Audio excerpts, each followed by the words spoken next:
মুক্তি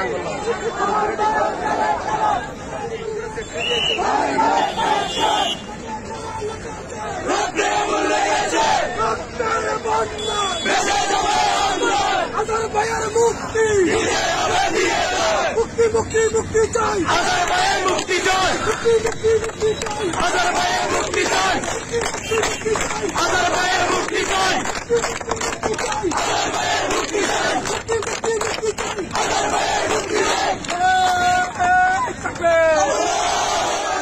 নিজেদের ভাষা বক্তব্য সংশোধন করতে হবে। এদেশের সংখ্যাগরিষ্ঠ মানুষ তারা ধর্মে বিশ্বাস করে, তারা নৈতিকতা বিশ্বাস করে। এদেশের সংখ্যাগরিষ্ঠ মানুষ যে বিশ্বাস করে, তাদের যে ঈমান, তাদের যে আকীদা, তাদের যে মূল্যবোধ, সেই মূল্যবোধের ভিত্তিতে এদেশে শিক্ষা ব্যবস্থা তৈরি করতে হবে, রাজনৈতিক ব্যবস্থা তৈরি করতে হবে। সুদ মুক্ত, শোষণের হাতিয়ার, সুদকে পরিহার করে এখানে ইসলামী অর্থনৈতিক কালচার, অর্থনৈতিক পদ্ধতি তৈরি করতে হবে। ইসলামের ভিত্তিতে অর্থনীতিতে চলে তার প্রমাণ তো আমরা দিয়েছি। ইসলামের ভিত্তিতে যে কালচার আছে এবং শক্তিশালী কালচার আছে, সেটা প্রমাণ তো আমরা দিয়েছি। ইসলামী মূল্যবোধের ভিত্তিতে শিক্ষা ব্যবস্থায় যে সত্যিকার সুনাগরিক তৈরি করে, ভালো মানুষ তৈরি করে, সেটার প্রমাণ তো আমরা শিক্ষা ব্যবস্থা তৈরি করে দেখিয়েছি। আমরা বিভিন্ন মেডিকেল কলেজ, হাসপাতাল তৈরি করে গণমানুষের কল্যাণে কিভাবে নিরলস ভাবে কাজ করা যায় তার প্রমাণ তো আমরা দিয়েছি। আমরা এত ভালো কাজ করার পরেও আমাদের গায়ে বিভিন্ন গন্ধ খোঁজার চেষ্টা করেন। নিজেদের যে আপাদমস্তক দুর্গন্ধে ভরা, এটা একবার দেখার সুযোগ পান না। কথায় বোঝা যায় আপনারা কোন জঙ্গল থেকে আসছেন। এখনো পুরাতন ফ্যাসিবাদের ভাষায় যারা এই দেশে কথা বলবেন, তারা ফ্যাসিবাদের দোষর হিসেবে তাদেরকে ডক্টরেট ডিগ্রি দেওয়া হবে। এখানে আর কোন বিভাজনের কথা আমরা শুনতে চাই না। শেখ হাসিনা রাজাকার বলে গালি দেওয়ার পরে 15 দিন ক্ষমতায় থাকতে পারে নাই। আর জামায়াতে ইসলামীকে নিয়ে ষড়যন্ত্র করার পরে 72 ঘন্টার মধ্যে খুনি হাসিনা সহ তার 14 গোষ্ঠী দেশ থেকে পালাতে বাধ্য হয়েছে। এদেশের জনগণের সমর্থন পুষ্ট, আল্লাহর রহমতের ব্যাপারে আমরা আশাবাদী। কত স্লোগান দিলেন, যেখানে পাও সেখানে ধরো, জামাত শিবির খতম করো, জামাত শিবিরের আস্তানা জ্বালিয়ে দাও, পুড়িয়ে দাও, একটা দুইটা শিবির ধরো, সকাল বিকাল নাস্তা করো, জামাত শিবিরের বংশ করে দিব ধ্বংস। ধ্বংস তো হয়ে গেল আপনাদের। এ জাতীয় মারমুখী, এ জাতীয় মানবতা বিরোধী স্লোগান, বক্তব্য এই দেশে যারা দিবে, যে দল দিবে, যে দলের নেতা দিবে, সে একটা মানবতা বিরোধী হচ্ছে, কালো বিড়াল হিসাবে জাতির কাছে চিহ্নিত হবে। ওদের মুখে জাতি থুতু নিক্ষেপ করবে। মনোপলি কায়দায় বাংলাদেশে ভোট পাইবেন এটা আশা করেন না। বাংলাদেশ বদলে গেছে, বাংলাদেশের তরুণরা বদলে গেছে, বাংলাদেশের যুবকরা বদলে গেছে, বাংলাদেশের ভোটাররা বদলে গেছে। তারা যারা মস্তানতন্ত্রকে লালন করে, মাফিয়া তন্ত্রকে যারা লালন করে, যারা নিজ দলে চাঁদাবাজি নিয়ে মারামারি করে, খুন করে, দলীয় পদ পদবি পাওয়ার জন্য মারামারি খুনাখুনি করে, ওই সব প্রচলিত বস্তা পচা রাজনীতিকে বাংলাদেশের জনগণ না বলে দিই। আমরা এখন আর ওই রাজনীতি চাই না। রাজনীতি করলে বড় মন নিয়ে আসেন, উদার মন নিয়ে আসেন, পরোপকারী মানসিকতা নিয়ে আসেন, জনসেবায় জনকল্যাণে নিবেদিত হন। বিগত দিনে যারা দেশ শাসন করেছেন, সরকারে গিয়ে কি কি ভালো কাজ করেছেন তালিকা জাতির সামনে আনেন। আর কাজের নামে কত টাকা নিজের বউয়ের নামে, শালিকার নামে বিদেশে পাচার করেছেন, সেগুলো জাতির সামনে শ্বেতপত্র প্রকাশ করা হবে। সরকারে না গিয়ে বেসরকারে থাকতে কি করেছেন তাও আনেন। আমরা জামাত ইসলামী 53 বছরের খতিয়ান আমরা দেব।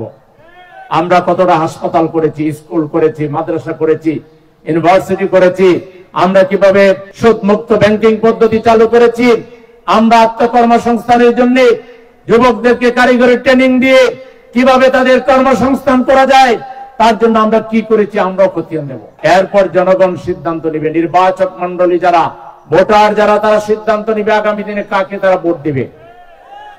আমরা বর্তমান সরকারকে বলবো, আপনারা কারো চেহারার দিকে তাকাবেন না। অতীতে কে কি ছিল আপনাদের জানার দরকার নাই। আপনারা দেখেন, আপনারা ক্ষমতায় আসার পরে আইন শৃঙ্খলাকে রক্ষা করার জন্য ওই যে আওয়ামী ফ্যাসিস্টরা এবং তাদের দোসররা এখানে যেভাবে রাস্তায় নেমে গিয়েছিল, এগুলো মোকাবেলা করার জন্য আপনাদের পাশাপাশি বাংলাদেশের কোন রাজনৈতিক শক্তি আপনাদেরকে সহযোগিতা করে, আর কারা চাঁদাবাজি, টেন্ডারবাজি এবং নানা ধরনের অপকর্ম করে আপনাদেরকে তটস্থ রেখেছে, আপনারা চিহ্নিত করুন। আমরা বুঝি না আমাদের দেশপ্রেমিক সেনাবাহিনী মাঠে থাকা সত্ত্বেও চাঁদাবাজরা অ্যারেস্ট হয় না কেন? কেন এখনো চাঁদাবাজি হবে? কেন এখনো টেন্ডারবাজি হবে? কেন এখনো জিনিসপত্রের দাম এত বেশি হবে? আপনারা কাকে ভয় পাচ্ছেন? আপনারা যদি আল্লাহ ছাড়ার কাউকে ভয় করেন, আপনাদের কিন্তু বিদায় নিয়েও শেষ রক্ষা হবে। আপনাদের কিছু বড় দায়িত্ব পালন করতে হবে। শেখ হাসিনাকে বিচারের মুখোমুখি করে ফাঁসির মঞ্চে তাকে ঝুলাতে হবে। তাকে এনে প্রাথমিকভাবে আয়না করে রেখে তার পাপের প্রায়শ্চিত্ত তাকে দিতে হবে। তার খুনি সাঙ্গপাঙ্গকে ধরে তাদেরকে জেলে ঢুকাতে হবে, বিচার করতে হবে। পাশাপাশি এখনো যারা চাঁদাবাজি, টেন্ডারবাজি, কোন দর্শন, রাজধানী করছে, এদেরকে অ্যারেস্ট করতে হবে। আপনাদেরকে এই 53 বছরে যারা দেশে জঞ্জাল তৈরি করেছে, এই জঞ্জালগুলো পরিষ্কার করে নিট এন্ড ক্লিন করে নির্বাচন দিতে হবে। যেন তেন নির্বাচন, ফেসিবাদের দোসররা বসে আছে, বুথরা বসে আছে, আর নতুন করে তারা বোল পাল্টিয়ে, চেহারা পাল্টিয়ে নতুন কোন দলে ঢুকে আবার ফেসিবাদ কায়েমের চেষ্টা করছে, আবার তৈরি জনতার ভোটকে হরণ করার চেষ্টা করছে। এই অবস্থায় যদি ভোট দেন, আপনারা কিন্তু জাতির কাছে পার পাবেন না। যেন ভোট দিতে হবে সংস্কার নিশ্চিত করে। পুলিশে সংস্কার করুন, জনপ্রশাসনে সংস্কার করুন, আপনারা নির্বাচন কমিশনে সংস্কার করুন। ভোট যাতে নির্বিঘ্নে এক আল্লাহর ভয় ছাড়া কোন পাষণ্ডরা হুন্ডা নিয়ে, ঘুন্ডা নিয়ে, মাস্তানি করে আমার ভোটারকে থ্রেট করবে, এমন ভোট বাংলাদেশে আমরা মানি না। আমরা পরিষ্কার বলতে চাই, নির্বাচন কমিশনের সাথে রিলেটেড, জনপ্রশাসনের সাথে রিলেটেড, পুলিশ প্রশাসন সহ নির্বাচনের সাথে রিলেটেড এক চাষাও যদি আকার ইঙ্গিতে কোন দলের পক্ষ নেন, এদেশের জনগণ ন্যাংটা করে আপনাদেরকে শাস্তি দেবে। ভোট হইতে হবে একেবারে fair, free, credible vote. Level playing field ঠিক করতে হবে। আমরা দেখছি বিভিন্ন জায়গায় এখনো যারা বসে আছে, তারা পায়তারা করছে, যোগসাজশ করছে, কাকে কাকে কিভাবে হারানো যায়, কাকে জিতানো চায়। আল্লাহর ভয় রাখবেন, আর ওই শহীদের রক্ত, তাদের আত্মীয় স্বজনের অভিশাপের কথা মাথায় রাখবেন। জলে পুড়ে সরকার হয়ে যাবেন যদি এবার কোন পক্ষ নেন। আর জনগণ ছাড়বে না, কিন্তু জামায়াত ইসলামীও ছাড়বে না। জামায়াত ইসলামী দেশের জনগণকে সাথে নিয়ে এই ধরনের যারা এই সময়ে এসে কোন পক্ষপাতিত্ব করবে, পক্ষপাতিত্বের কল্পনা করবে, আমাদের নিজস্ব সিস্টেম কিন্তু আছে। কোথায় বসে কি আলোচনা করছেন, কোন অফিসে কে কোন দিকে কিবলা রুজু করেছেন, সব আমরা চিনি, সব প্রকাশ করে দিব। কিন্তু হুঁশিয়ার হয়ে যান, সাবধান হয়ে যান। একেবারে নিউট্রাল ইলেকশন করতে হবে। প্রয়োজনে টেস্ট করার জন্য এখন local election, local city corporation, ward কাউন্সিলের কর্মকর্তা নির্বাচিত লোক না থাকার কারণে মানুষ সেবা পাচ্ছে না, বরং এখন আবার নতুন করে দুর্নীতির আখড়ায় পরিণত করা হয়েছে। ছোট্ট একটা কাজ করতে গেলে ঘুষ দেওয়া হয়। আমরা ওই ঘুষখোরদেরকে সমস্ত মেট্রোপলিটন থেকে, সিটি কর্পোরেশনের বিভিন্ন জায়গা থেকে বের করে দিতে হবে, না হলে আমরা ঘেরাও দেব। কিন্তু ঘেরাও দিলে পালাবার রাস্তা কিন্তু খুঁজে পাবেন না। আমরা বলবো, আপনাদের ক্যাপাসিটি কতটুকু হয়েছে এটা বুঝবার জন্য আপনারা লোকাল নির্বাচন আগে দেন, আগে মেয়র নির্বাচন দেন, সিটি কর্পোরেশনের কাউন্সিলর নির্বাচন দেন, প্রয়োজনে উপজেলার নির্বাচন দেন। আগে আমরা আপনাদের সক্ষমতা দেখি, তারপরে জাতীয় নির্বাচন দেবেন। জাতীয় নির্বাচন হয়ে গেলে যারা ক্ষমতায় আসবে, জামায়াত ইসলামী তো এখন এককভাবে ক্ষমতায় আসে নাই। আপনারা যদি দেন, ইনশাআল্লাহ আমরা যা ওয়াদা করবো তাই রক্ষা করব। কিন্তু অতীতে যারা দেশ শাসন করেছেন, তারা ক্ষমতায় গেলে যা ওয়াদা করবেন এটা রক্ষা করবেন, এটা দেশের জনগণ বিশ্বাস করে না। অতএব সংস্কারের কাজ ফেলে রেখে দায়সারা গুছেন নির্বাচন করে ক্ষমতায় গেলে ওই নব্য ক্ষমতাসীনরা কোনোদিন কোন সংস্কার করবে না। সংস্কারের মৌলিক কাজ এই সরকারকেই করতে হবে, এটা দেশের জনগণের প্রত্যাশা। সংগ্রামী ভাইরা আমার, জামাত ইসলামীর কর্মী ভাইদেরকে বলবো, বোনদেরকে বলবো, আপনারা জনগণের কাছে যান, জনগণকে ঐক্যবদ্ধ রাখুন। নানা যুগ সাজস হচ্ছে, ছাত্রদেরকে বিভ্রান্ত করার চেষ্টা করা হচ্ছে, ছাত্রদেরকে ভয় দেখানো হচ্ছে, ছাত্রদের আন্দোলনকে অবমূল্যায়ন করা হচ্ছে, ছাত্রদেরকে থ্রেটেনিং দিয়ে তাদের কিবলা, তারা যে স্বাতন্ত্র মর্যাদা নিয়ে বাংলাদেশকে গড়ে তুলতে চায়, এখান থেকে তাদেরকে ডাইভার্ট করার চেষ্টা করা হচ্ছে। সকল ষড়যন্ত্রের জালকে ছিন্ন ভিন্ন করে দেশের জনগণকে ঐক্যবদ্ধ রাখার দায়িত্ব জামাত ইসলামীর নেতা কর্মীদেরকে পালন করতে হবে। এজন্য আপনাদের ঘরে ঘরে যেতে হবে, ফ্ল্যাটে ফ্ল্যাটে যেতে হবে, পাড়ায় পাড়ায় যেতে হবে, প্রত্যেকটা দোকানে যেতে হবে, পথে চলার পথে যত মানুষের সাথে দেখা হবে সালাম দিয়ে জামাত ইসলামীর পরিচয় দিতে হবে। জামাত ইসলামের 53 বছরের জনকল্যাণমূলক কাজ তুলে ধরতে হবে, জামাত ইসলামের আগামী দিনের কর্মসূচি তাদের সামনে তুলে ধরতে হবে এবং জনগণকে জামাত ইসলামের সাথে একতাবদ্ধ করে জামাত শিবির জনতার দৃঢ় ঐক্য বাংলাদেশে গড়ে তুলতে হবে। শুধুমাত্র দেশের সংখ্যাগরিষ্ঠ মানুষ জামাতের নেতৃত্বে যদি ঐক্যবদ্ধ হয়, তাহলে এ দেশকে নিয়ে আধিপত্যবাদী গোষ্ঠী যে স্বপ্ন দেখে দুঃস্বপ্নে পরিণত হবে। জামাত ইসলামের নেতৃত্বে সংখ্যাগরিষ্ঠ জনগণকে যদি আমরা ঐক্যবদ্ধ রাখতে পারি, তাহলে এদেশের রাজনীতিকে বিপথে পরিচালিত করার চক্রান্তকারীদের সেই চক্রান্ত ব্যর্থ হবে। সেজন্য আপনারা বড় বড় সমাবেশ আর কালচারাল অনুষ্ঠানের সময় এখন নাই। আপনাদের যদি আন্তরিকতা থাকে, দেশপ্রেম থাকে, পরিবর্তনের ব্যাপারে যদি আপনারা সিরিয়াস হন, তাহলে আপনারা ঘরে ঘরে বারবার যান, জামাতের পরিচিতি তুলে ধরেন, জামাতের পরিচিতি বিতরণ করেন, সহযোগী ফরম বিতরণ করেন এবং প্রতিদিন কমপক্ষে 10 জনকে জামাত ইসলামী আন্দোলনের দাওয়াত দেন, কমপক্ষে 1 জনকে জামাত ইসলামীতে শামিল করার জন্য চেষ্টা করেন। পারবেন আপনারা? সাহস আছে? কার কার সাহস আছে দেখি? প্রতিদিন দাওয়াতি কাজ করবেন, প্রতিদিন দাওয়াতি কাজ করবেন, ইনশাআল্লাহ ঘরে ঘরে যাবেন, জনগণকে ঐক্যবদ্ধ করবেন। জামাত ইসলামী যদি শক্তিশালী হয়, ইনশাআল্লাহ বাংলাদেশ শক্তিশালী হবে। জামাত ইসলামী শক্তিশালী হলে এদেশে কোরআনের মর্যাদা, ইসলামের মর্যাদা এখানে আরো প্রতিষ্ঠিত হবে।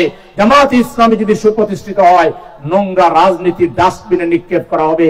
জামাত ইসলামী যদি শক্তিশালী হয়, এদেশের 18 কোটি মানুষ বাংলাদেশের মালিক হবে। আমরা 18 কোটি মানুষের হাতে বাংলাদেশের মালিকানা তুলে দিব। 18 কোটি মানুষের সহযোগিতা নিয়ে আমরা পার্লামেন্ট চালাবো, দেশ চালাবো।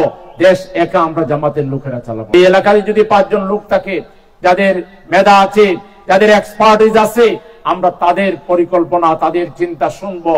তাদের পরিকল্পনা যদি ভালো হয়, তাদের হাতে আমরা এই এলাকার উন্নয়নের দায়িত্ব দিয়ে দিব। আপনারাই স্ব এলাকার মানুষেরাই স্ব এলাকার উন্নয়নে ভূমিকা রাখবেন।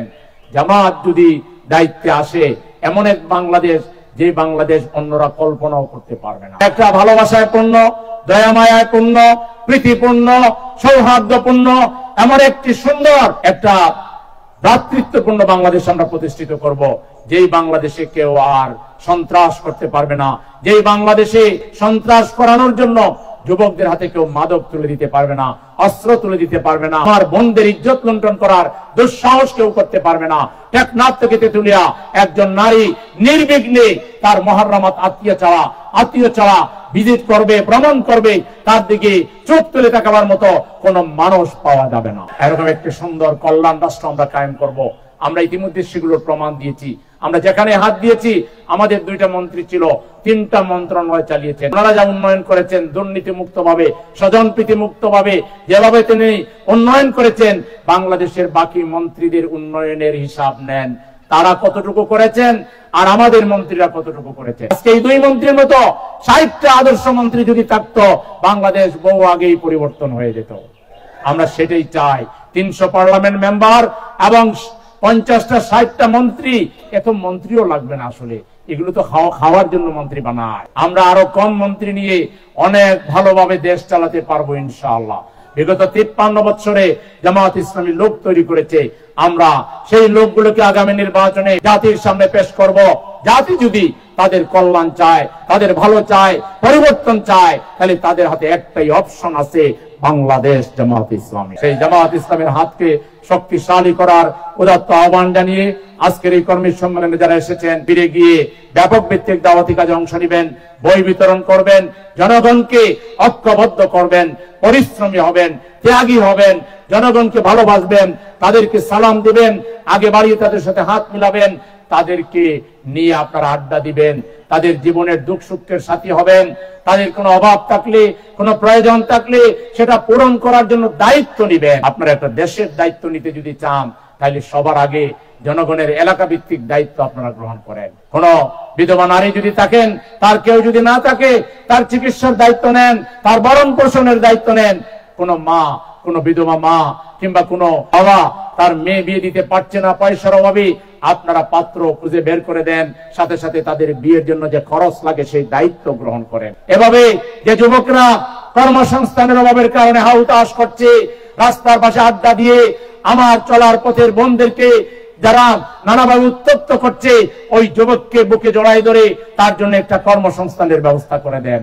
এভাবে জামাত ইসলামীর লোকদেরকে মানব কল্যাণে, সমাজ কল্যাণে, সমাজ গঠনে অগ্রণী ভূমিকা পালন করে জাতির আস্থা অর্জন করে আগামী নির্বাচনে ইনশাআল্লাহ তাকওয়াওয়ালা মানুষকে, আল্লাহওয়ালা মানুষকে, মানবিক মানুষকে পার্লামেন্টে পাঠিয়ে এই বাংলাদেশকে আমরা সন্ত্রাস মুক্ত, ঘুষ মুক্ত, দুর্নীতি মুক্ত একটি পবিত্র সমৃদ্ধ বাংলাদেশ হিসেবে গড়ে তুলব ইনশাআল্লাহ। সেই আন্দোলনে সবাইকে এগিয়ে আসার উদাত্ত আহ্বান জানিয়ে আপনাদের সবাইকে অনেক অনেক শুকরিয়া জানিয়ে, ধন্যবাদ জানিয়ে আমার